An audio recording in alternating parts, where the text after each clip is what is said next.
মুভিতে sound effect দেওয়ার technique দেখে তুমিও চমকে যাবে। প্রথমে দেখো বিখ্যাত ওয়েব সিরিজ স্কুইড গেমে কিভাবে সাউন্ড ইফেক্ট দেওয়া হচ্ছে। ইনি প্রয়োজনীয় সব জিনিসপত্রের সঙ্গে নিয়ে একেবারে পারফেক্ট সাউন্ড তৈরি করছে।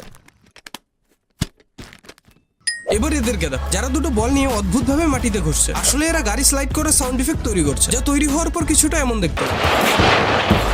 এবার দেখো একটা সিনেমার ব্রিজ ভেঙে যাওয়ার সাউন্ড ইফেক্ট কিভাবে তৈরি করা হচ্ছে।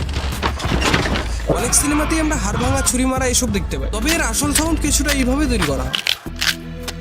মাইনক্রাফট তো আমরা সবাই খেলেছি, আর এই ড্যামেজের সাউন্ড কিছুটা এইভাবে তৈরি করা হয়। এভাবে বালি অথবা চাল দিয়ে বৃষ্টি পড়ার সাউন্ড তৈরি করা হয়, যা শুনে একদম রিয়েল মনে হয়। এবার প্লেন ওড়ার সাউন্ড শুনে তো আরো চমকে যাবে। তবে তার আগে স্টুডেন্টরা ভিডিওটাকে একটা লাইক করে চ্যানেলটাকে সাবস্ক্রাইব করেন। আর তুমি কোন ক্লাসে পড়ো নিচে কমেন্ট করে জানাও। ওকে বন্ধুরা, এইভাবে একটা চাকার সাহায্যে প্লেন ওড়ার সেই সাউন্ড তৈরি করা হয়।